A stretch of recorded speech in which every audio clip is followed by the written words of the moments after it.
Big question here on Morning Kick Around. It is June 2nd. I'm Robert Kerr. He's Jason Davis. Are there more cities out there ready for pro soccer than we imagined? Some dazzling attendance numbers in Annapolis, Maryland for Annapolis Blus in USL League Two. Also in USL League Two, Amateur League, Las Chupacabras in McKinney, Texas, over 4,000. And there's some other numbers in other cities, but Annapolis, Maryland, McKinney, Texas, pro soccer towns. Yeah, let me show. This is the video from Annapolis. That's the scoreboard says tonight's attendance 12,853. 12,853. So that's like four full games for some USL Pro teams, right? It's pretty close to that. Yeah, it's great. Now, there's factors here that I think we have to be aware of. Rob, I mean, USL-2 soccer, probably not much of an expensive proposition. You would know better than I do. I looked up their tickets actually, and the tickets to this game was 17, or for a future single ticket was $17. $17. That's okay. All right. I mean, there's not a lot of things you can do on a Saturday in late May for $17. Get you outside. I mean, the weather. So Annapolis is not too far from where I sit right now. And what is weird right now is that we are okay. The Mid-Atlantic region, DC, just like a lot of the South, can be very hot and humid in the summer. And usually we get like 3 weeks of spring in like early May or late April, early May. And then we go straight into the humid period, straight into like 90 degrees, incredibly muggy. You walk outside and you're drenched with sweat. Right now, like I woke up today and it was 59 degrees outside. Like it was 70 yesterday. I went out and took the family down to Old Town Alexandria. My little one was kicking a ball around with some temporary friends in a little open space, and it was like 70 degrees. So it was beautiful. I don't know if that has anything to do with the attendance numbers, but if it's 90 degrees, you might not be willing to go out and sit outside in the open air, the uncovered stadium there in Annapolis, Maryland. I do think this is clearly successful marketing. This is clearly circumstantial to Annapolis, which, especially this time of year, doesn't have a ton going on. It's the home of the Naval Academy. There is stuff to do. You can go down to the water, obviously. You can go pick crabs and all this stuff. But it's, in terms of sort of this kind of stuff, I don't think there's a lot. You can drive to Baltimore, you can drive to DC, but if you're in Annapolis, why wouldn't you go support the team? The Annapolis Blus are right here. They're our guys and all of that stuff. I do think this shows that there's an appetite for soccer. Oh, and by the way, you mentioned this too. 12,000 came out to watch the men's team, and then we ended up with 7,000 came out to watch the women. 7,200 stayed. Was it afterwards? They stayed to watch the women's team. It was a 5:00 men's kickoff, and I think following it was the USLW side. And this was an attendance record for the USLW. Yeah. So, I mean, again, is this unique to Annapolis? We don't know. You mentioned McKinney, Texas. Here's their number, the Chupacabras, which is a strange, I'll be honest, a strange name for the team in McKinney, Texas. I mean, you know what a Chupacabra is. You know what it literally means? To be honest, I don't. Okay. Is it like a boogeyman sort of a thing? Yeah, it's like a creature. My understanding is this originated in Puerto Rico, but I might be wrong about that.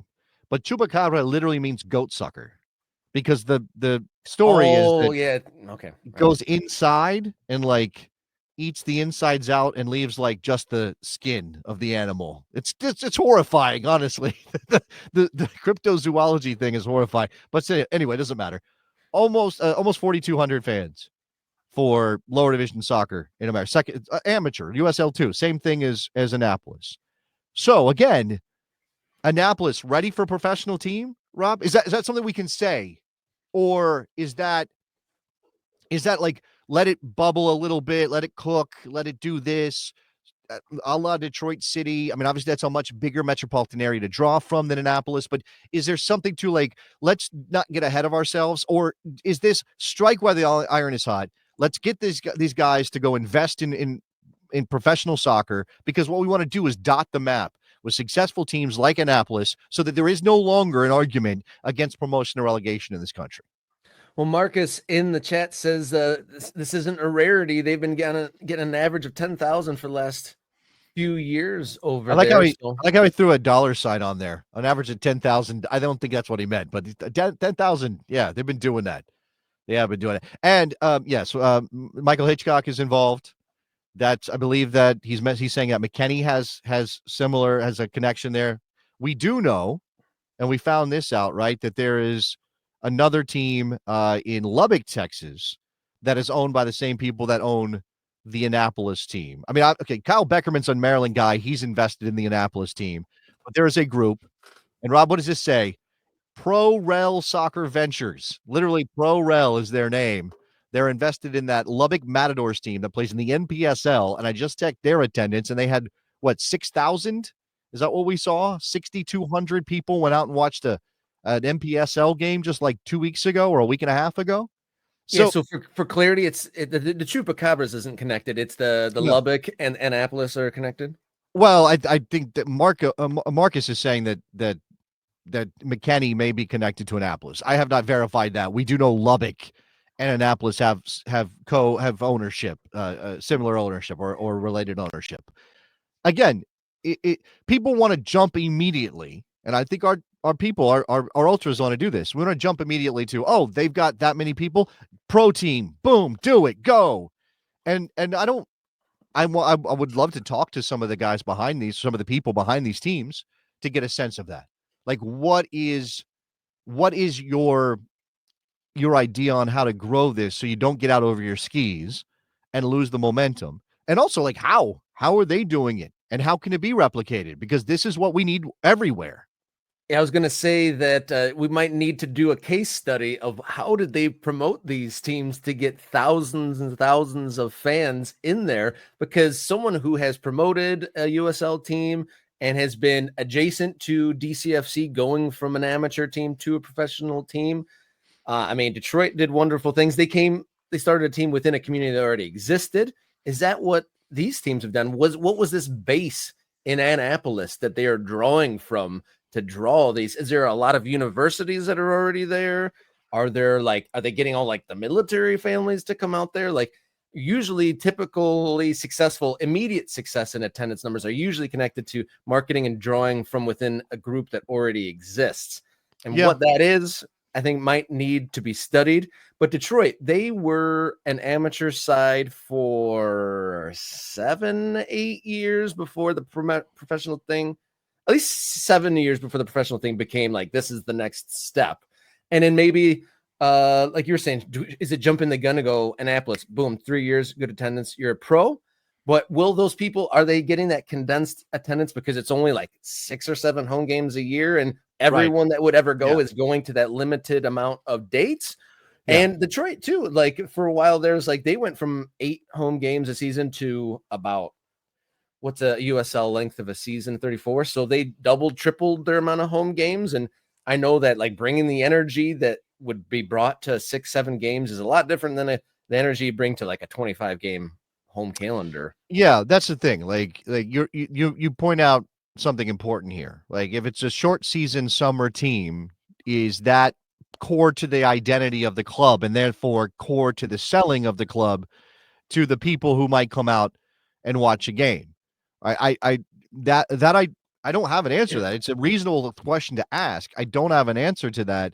And it, going from high amateur USL where you've got a bunch of college kids and you're running out, maybe you've got it depends on the league, but maybe you're running out a couple of former pros just to mix in some experience, and nobody's getting paid a lot of money. If anything, they're getting stipends, maybe they're getting housing. I know Detroit City used to put their kids that were playing for them during their short season era in a little dorm area, a little dorm, the thing that they had.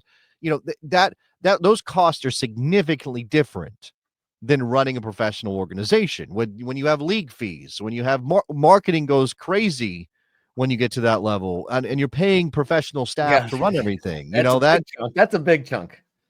Yeah, I mean, player salaries, I mean, going from zero and just like, obviously, if summer league teams, they're accommodating their players, they're getting them, making them comfortable, getting them training, getting them fed, if they're housing them through the season. But that's completely different than a 50, what entry level would be, at least like a $50,000 salary, something like that. I mean, if you're doing that for a dozen people, that's huge. And I'm wondering, like, we as soccer fans in this country are so desperate to take the next step, whatever that is. Maybe if we don't even kind of conceive of what that looks like, we want to take the next step.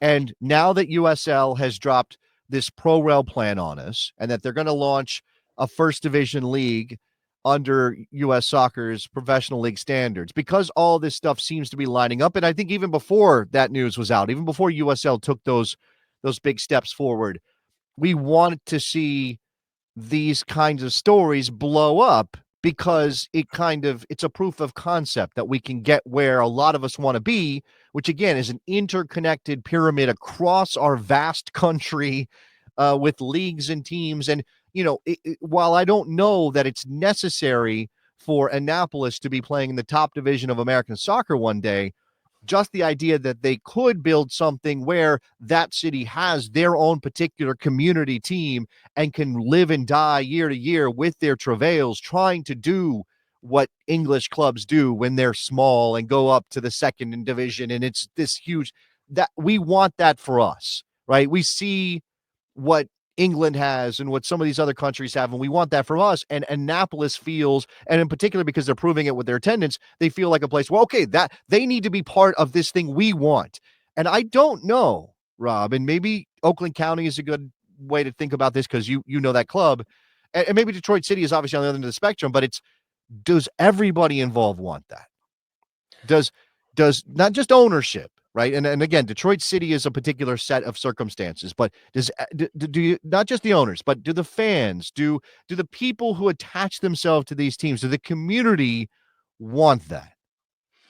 That's a good question. I'm sure it's something individual to the individuals involved, the clubs. Like what would, so I know that with DCFC, when they went the amateur to pro jump, I do know that some of the fans that like to act in a very expressive way that doesn't necessarily go along with like Major League Soccer or professional crowds. And I know some people were turned off the fact that like there was going to be rules now, and some of the things that really were fan favorite activities to do at games got restricted. So I know there's some people that had mixed misgivings about that. And then just from a business perspective, some people were surprised they made that jump because like they were, big fish, small pond. They could, they were the beasts of the NPSL and then NISA. So, should they, rock the boat when they're doing so well in that period? Yeah, winning and losing is much more important when you're a professional team than it is when you're an amateur team. It's not that the Annapolis Blues go out and it doesn't matter if they win. They want to win, right? But that's also a developmental level of soccer in America. And those kids, those college players who are maybe trying to be pros one day, that's not their end. They're not getting to Annapolis and like, I made it. No, that's a stepping stone. So when you now and now when you, in order to sell because this is decoupled from their results. 12,000 people going out to watch them play on a Saturday night on a beautiful day on the bay in Maryland is not about whether Annapolis is going to win a championship or they're going to compete for a title or they're going to be good or they play entertaining soccer even.